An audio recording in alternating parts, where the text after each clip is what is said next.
রেলগাড়ির কামরায় হঠাৎ দেখা, ভাবিনি সম্ভব হবে কোনোদিন।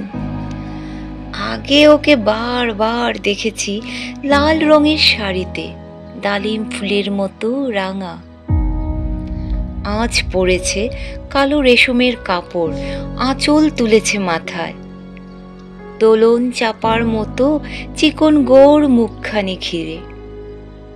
মনে হলো কালো রঙে একটা গভীর দূরত্ব খনিয়ে নিয়েছে নিজের চারদিকে, যে দূরত্ব সর্ষে ক্ষেতের শেষ সীমানায় শালবনের নীলাঞ্জনে। থমকে গেল আমার সমস্ত মনটা। চেনা লোককে দেখলেম অচেনার গাম্ভীর্যে। হঠাৎ খবরের কাগজ ফেলে দিয়ে আমাকে করলে নমস্কার। সমাজ বিধির পথ গেল খুলে, আলাপ করলেম শুরু। কেমন আছো, কেমন চলছে সংসার, ইত্যাদি। সে রইল জানলার বাইরের দিকে চেয়ে, যেন কাছের দিনের ছোঁয়াচ পার হওয়া চাহনিতে। দিলে অত্যন্ত ছোট দুটো একটা জবাব, কোনোটা বা দিলেই না।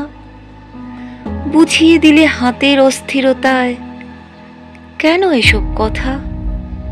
এর চেয়ে অনেক ভালো চুপ করে থাকা। আমি ছিলাম অন্য বেঞ্চিতে ওর সাথীদের সঙ্গে। এক সময়ে আঙুল নেড়ে জানালে কাছে আসতে।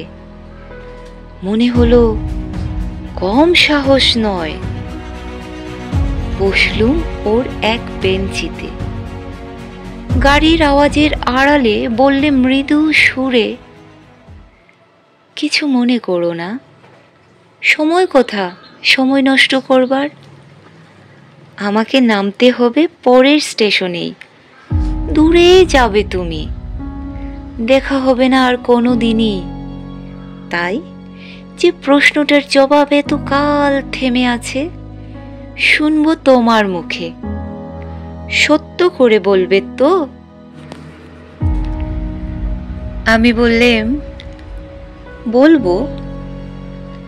বাইরের আকাশের দিকে তাকিয়েই শুধলো, আমাদের গেছে যে দিন, একেবারেই কি গেছে? কিছুই কি নেই বাকি? একটুকু রইলেম চুপ করে। তারপরে বললেম, রাতের সব তারাই আছে দিনের আলোর গভীরে। খটকা লাগলো, কি জানি বানিয়ে বললেম নাকি। ও বললে, থাক এখন যাও ওদিকে। সবাই নেমে গেল পরের স্টেশনে, আমি চললেম একা। কবিগুরু রবীন্দ্রনাথ ঠাকুরের শ্যামলী থেকে নেওয়া